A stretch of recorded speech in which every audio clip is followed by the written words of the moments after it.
So, Canelo, can I get your autograph? You must be mistaking me for my nephew on Canelo's ad. Yes, it's Canelo's tia. Tia.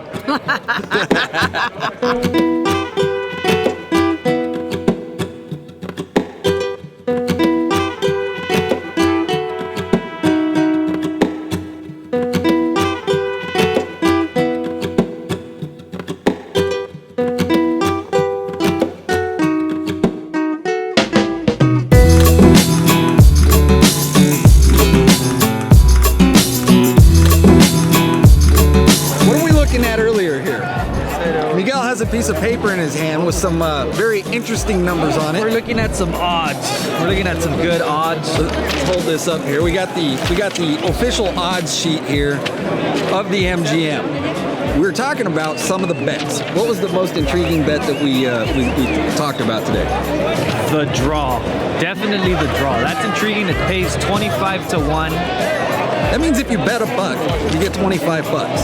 If you bet 10 bucks, you get 250 bucks, and so on and so forth. That's about the limits of my math skills. The draw looks pretty good. I'm thinking I'm gonna walk up and drop a dub on the draw. Why not?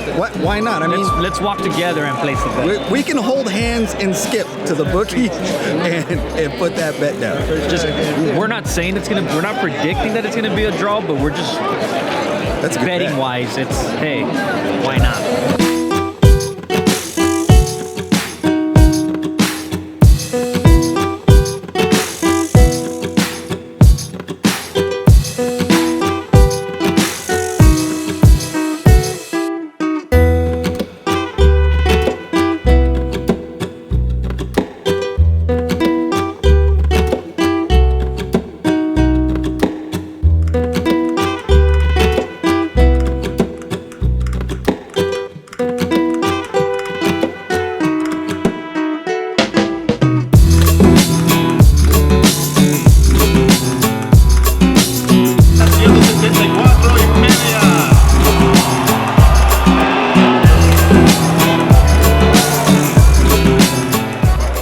So Kovalev misses weight by a quarter pound, comes right back, just made weight, only about, I don't even know if that was 10 whole minutes after the weigh-in. So maybe he went back, took a piss, spit out a loogie or something like that, came back and made weight. We have a fight. It was an interesting weigh-in.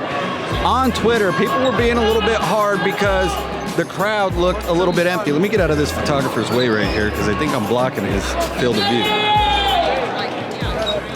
The crowd didn't look as full as we would normally see for a Canelo weigh-in, formerly the Mayweather weigh-ins, the Pacquiao events, things like that. Still filled up, however, there were some rows up at the top that weren't full by the end. Usually, on the way in, there's a massive crowd and a log jam, a traffic jam. I see the big Irish left over there giving me the stink eye right now while I'm doing this.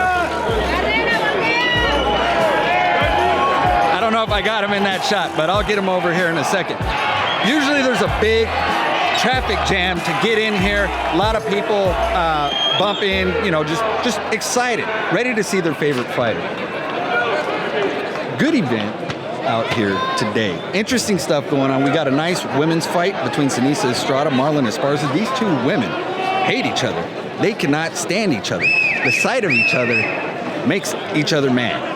There was some jaw-jacking, some going back and forth on Instagram. Marlon Esparza, who hasn't always looked like one of the fighters that comes in looking ripped during a weigh-in, looked ripped today. This was probably the most fit that I've ever seen her at a weigh-in, and I've been to quite a few of her fights and weigh-ins. That fight, I'm looking forward to, and it's not often that you get pumped up for women's boxing, but I'm actually pumped up for that. It's got a good storyline between it, and both of them are top shelf boxers in terms of skill, talent, and ability.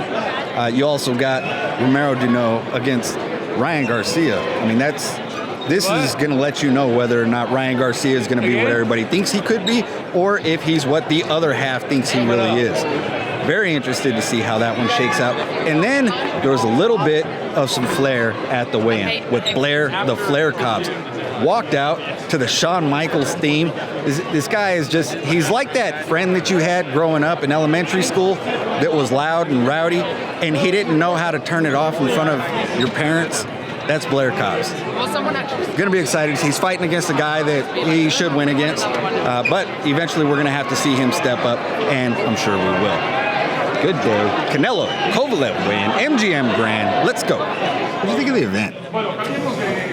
Well, I don't think I've seen a less enthusiastic crowd Right? ever. It seemed like there was a lot missing. Not just the crowd, but did you notice the lighting in the joint was terrible? First of all, normally, folks, the house lights come down and the stage lights go up. And we waited. This is like We waited, and it never happened. this is Big Show Production 101. So it looked like the high school gym. Nothing's wrong with high school gym, but big time prize fighting, it should be full stage lighting, and I promise the MGM Grand Garden Arena has full stage lighting. So that didn't happen. And I've seen small crowds before too. It's not a sin, but normally even a small crowd's making a lot of noise. Did you hear any noise? Yeah, it wasn't crazy. It wasn't crazy at all. I'll bet this is what I think happened. Whoever had that stage lighting, all right, let's just call him Carlos. Carlos was stuck on the 15 stereotyping somewhere. anything, are you? Okay. No, Carlos, he's my cousin. It's my primo, Carlos. Carlos called me and he says, Primo, I'm on the 15. I'm stuck in traffic. I got in an accident. I got the stage lighting. Can you tell them I'm not going to make it? Yeah. And I think that's what happened. But there's a fight that I'm actually excited for. Sinisa Estrada, Marlon Esparza. They don't like each other. Oh, these two ladies, the hate is real between these two ladies. And it goes back a long way.